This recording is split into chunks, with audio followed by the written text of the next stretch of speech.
मैं कांग्रेस का पदाधिकारी रहा हूँ पंजाब प्रदेश में, जिला गुरदासपुर का कांग्रेस सेवा दल का पदाधिकारी रहा हूँ मैं। अब क्या करते हैं? अब मेरा कारोबार बिजनेस है, मैं यूपी में रह रहा हूँ, मैं वहाँ से कांग्रेस से 83 मैं अब तो किसी पर राजनीतिक पार्टी से नहीं हूँ। अब मैं पंजाब छोड़ दिया, बाहर आ गया, तो फिर यहाँ तो राजनीति, यहाँ संपर्क ही नहीं था। तो वहाँ पे संजय गांधी को मैंने जब बेटा हुआ था, मैंने बधाई का चिट्ठी लिखी थी, तो उन्होंने जवाब में लिखा था कि मैंने उनसे मुलाकात के बाद कहा था, जब मैं एक बार मुलाकात करी थी उनसे, तो मैं कहा था मैं बाहर जाऊँगा, आप भूल जाओगे कौन आया था पंजाब से। उन्होंने जब चिट्ठी का बेटे की बधाई लिखी, मुबारक लिखी बेटे होने की, उन्होंने मैं चिट्ठी का जवाब लिखा कि मैंने अपने बेटे का नाम वरुण फिरोज गांधी रखा है। अब आप ये नहीं कह सकते कि मैं तुम्हें भूल चुका, मेरा नाम वरुण है। सबसे पहले 68 साल का हूँ मैं, मेरे से बड़ा वरुण इस नॉर्थ इंडिया में कोई नहीं है। पहले वरुण नाम ही रखा जाता था। जब संजय गांधी ने अपने बेटे का नाम वरुण रखा, उसके बाद लोगों ने वरुण नाम रखना, तो संजय गांधी लिटरेचर में वरुण फिरोज गांधी। ऐसे ही इसका राहुल, माँ ने रखा था नाम राहुल विंची, और जो राजीव गांधी ने इसका नाम रखा था राहुल फिरोज गांधी। आज भी वरुण गांधी अगर अपना वो चुनावी पत्र देते तो उसमें यही लिखते, राहुल गांधी लिखते हैं, राहुल वरुण फिरोज ऐसे वरुण फिरोज गांधी। लेकिन जो आप क्या है कि इनको वरुण गांधी कहा जाता है, उसे राहुल गांधी का, जब एक्चुअल नाम राजीव गांधी ने जो बताया हुआ उसका, वो राहुल फिरोज गांधी, और माँ ने उसका नाम रखा था राहुल विंची। अच्छा, और असली नाम उसके जो है माँ बाप वाले है ही नहीं, अब पार्टी ने अपने नाम ही बना लिए राहुल गांधी, राहुल गांधी। तो 24 में कौन वापसी कर रहा? लास्ट सवाल है मेरा भैया, हम तो कर नहीं सकते अब, हम तो कर नहीं सकते अब भैया, हम तो कर नहीं सकते, क्योंकि भैया जो ईमानदार लोग हैं हमारे साथ है नहीं वो। अब बेईमान है कम होते हैं, बेईमान गिनती में कम, बेईमान हमारे साथ हैं। तो इसलिए हम तो सरकार बनाए, तो ईमानदारों की सरकार बनेगी भैया, मोदी की बनेगी। हम बेईमानों के साथ पब्लिक है ही नहीं अब तो। बेईमान कौन है? हम सब बेईमान हैं, हम पुराने जो है पुराने कांग्रेसी इंडियन लाइन्स जो है बेईमानों को तो है, और क्या है। हम क्या कर, हमारे बेईमानों को तो लाइन्स है हमारा, और क्या है। हम लोकसभा में राज्यसभा में क्या करते हैं, अब प्रश्न पूछने के हम पैसे लेते हैं। हम हर चीज़ में बेईमानी करते हैं। तो अब ये चीज़ें हमारी बैन कर दी मोदी सरकार ने, तो हमें तो बर्बाद कर दिया ना मोदी सरकार ने। हाँ, हम जो थोड़ी गिनती में, इसलिए हम जीत नहीं पाते। अब ईमानदार ज़्यादा है, अब जब भ्रष्ट ज़्यादा हो जाएंगे तो फिर हम जीत जाएंगे। ये थोड़ा, जब तक भ्रष्ट कम है तब तक हम हारते रहेंगे, जब भ्रष्ट बढ़ जाएंगे, ईमानदार कम हो। अब देखो आज का बताऊँ, आज लोकसभा में अमित शाह ने क्या प्रस्ताव पास कर दिया, बेड़ा गर्क कर दिया हमारे आगे आने वाली सरकार। जब हमारी सरकार कांग्रेस की आ भी गई तो हमारे हाथ पैर काट दिए उसने। हमने एक कानून बना रखा था, राजद्रोह में हम सजा दे सकती थी सरकार। ये अंग्रेजों का कानून था, सरकार के खिलाफ कोई बोलेगा तो उसको सजा। अब इन्होंने वो कानून ही खत्म कर दिया। राजद्रोह का सरकार के खिलाफ अगर बोलते हैं तो उसके कोई सजा ही नहीं है। अब इनको कर दिया राष्ट्रद्रोह का। अब राष्ट्रद्रोह में जो भाजपा वाले हैं वो राष्ट्रद्रोह की गवाही नहीं करते, हम उनको सजा कैसे देंगे। हमारी सरकार आ भी जाती है तो हम, वो कानून अब बन गया राष्ट्रद्रोह पे सजा है, राजद्रोह पे नहीं है। तो हम वो भाजपा वाले राष्ट्रद्रोह करते ही नहीं है, तो हम उनको सजा कैसे देंगे। एक सेकंड, ये कुछ कह रहे हैं, बताएं। हम दो बात बोलेंगे, बताएं। अगर मोदी मुस्लिम और हिंदू नहीं पहचानता है, मोदी होता है ओरिजिनल काम करता है। मोदी पहले सबसे बड़ा काम किया राम मंदिर, अच्छा, हिंदू के लिए, खाली हिंदू के लिए नहीं किया। नेक्स्ट काम इतना मोदी ने बहुत काम किया, इतना गिना नहीं सकते हैं। राम मंदिर, मेरा बाप दादा राम मंदिर चाहिए, लड़ते मर गया। मेरा कोई कुछ होगा जो भी होगा, खाली हिंदू के लिए राम मंदिर किया, और मुस्लिम के लिए बहुत काम किया। मुस्लिम के लिए बहुत काम किया, खाली एक काम गिनाएंगे, माँ बहन के लिए जो बुर्का था बंद किया मोदी, 3 तलाक बंद किया, बहुत काम किया। लेकिन 2 काम किया, एक राम मंदिर और 3 लाख बाद बंद किया। और कौन आ रहा है 24 में? 2024 में एक ही आदमी आएगा जो राम को लेके आए हैं, जो राम को लेके आए हैं वही आएंगे। अब पोर्टर में पहले हम बिल काटते हैं, सेल करते हैं, पोर्टर में साथ दिख जाता है कि इसे टैक्स जमा कराने, सामने वो पार्टी कहती है तुमने भैया जो बिल काटा था पोर्टर में दिख नहीं रहा। अब हमारी टैक्स चोरी खत्म। अब सारे रोजगार तो हमारे खत्म कर दिए इस मोदी सरकार ने। हम करें क्या भैया? 70 साल में हमें यही तो सीखा। अब जो भी, मेरी बात सुनो, क्या है कि रोजगार देश में बहुत है, लेकिन ढंग के रोजगार है ना, जो हम करते रहे सारी जिंदगी, वो रोजगार तो खत्म हो गए ना। अच्छा, क्या लगता है ये रोजगार राहुल गांधी आएंगे तो आपको वापस दे देंगे? ये हमारे वाले रोजगार मिल जाएगा हमारे। अब देखो मेरी बात, अब सारा देश में हम इंडस्ट्री लगने देते थे, हम इंपोर्ट करते थे। हमारा जो कमीशन आती थी, कमीशन बाहर के विदेशी बैंक में बार जमा हो जाती थी। अब यहाँ फैक्ट्री लग रही है, हमारी वो कमीशन बंद होगी, अब बार जमा होते थे। अब यहाँ पे पैसा लेके बैंक में जमा कराते हैं, ईडी वाले इनकम टैक्स पकड़ लेते हैं। अब बार जमा होता था, पकड़ा नहीं जाता था।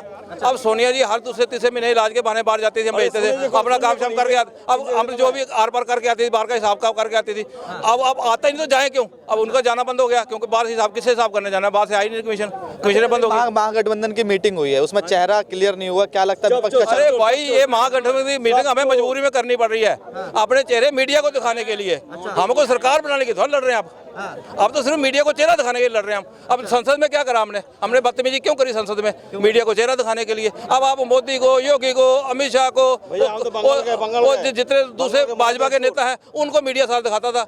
हमारे नेताओं को, इंडी अलायंस वालों को, कांग्रेस वालों को मीडिया दिखाता ही नहीं था। अब हमने इसलिए वहाँ संसद में बदतमीजी करी, हमारे सारे कैमरे हमारी तरफ घूम गए। अब जहाँ भी हम जाते हैं 10-20-30 सांसद इकट्ठे हो गए, वहीं सारे कैमरे पहुंच जाते हैं। हमने अपने आप को हाईलाइट करने के लिए तो करा। अब जो मीटिंग है इंडी अलायंस की कर रही होगा, अपने आप को हाईलाइट करने के तो कर रहे हैं, तो मीडिया में तवज्जो नहीं देता, तो अपनी तवज्जो देने के लिए क्या करें? हमें बदतमीजियाँ करनी पड़ती हैं। अच्छा, क्या नहीं लगता नहीं है कि आपको बीजेपी की सरकार हिटलरशाही और तानाशाही की सरकार? भैया अगर वो तानाशाही हिटलरशाही होती तो फिर हमें जरूरी है। फिर तो हमें कोई ये जो बदतमीजी हम कर रहे हैं तो करने थोड़ा देती है। ये बदतमीजी तो तभी कर पा रहे हो, हिटलरशाही नहीं है वो तो। बोल रहे हो उसके बारे में। तो इसलिए हमें बदतमीजी करने का मौका क्यों मिल रहा है? क्या वो हिटलरशाही नहीं है? अच्छा। तो हिटलरशाही तो फिर हमें बदतमीजी थोड़ा करने देते। अच्छा, अब ऐसे एक मसला मैं बताऊं, क्या मसला आपको बताऊं मैं? तो राहुल गांधी और विपक्ष के नेता ये राहुल गांधी जी गए थे वहाँ पे पिछली बार मोदी जी को गले मिलने का गला घोटने, लेकिन उनके मसल देख के डर गए बेचारे, और नहीं तो तभी काम खत्म हो जाता। अगर ये इनके भी मसल होते तो ये वहाँ काम कराते तो मसला खत्म था। सरकार अपनी आई थी, मोदी के अलावा अभी दिख नहीं रहा था चेहरा कोई, तो गए तो थे वहाँ पे, लेकिन बेचारे मोदी जी के मसल देख के डर के पीछे आ गए। अब क्या करें? अब दूसरों को किसी को भेजना पड़ रहा है। अब संसद में अपने लोगों को उनसे साइन करवा के हमने उनके सांसद से साइन करवा के भेजा अंदर उनको, क्योंकि हम अपने सांसद से भेजते तो हमारे पे बात आ जाती। जैसे जिस तरह से देखा जाए इतने सांसद सस्पेंड कर दिए गए, अब संसद सत्र में नहीं आएंगे वो कहाँ तक सही है? एक सवाल पूछने वाला बाहर है, सवाल पूछने वाला बाहर है और गाली देने वाला अंदर है। सवाल तो हम पूछते ही नहीं थे।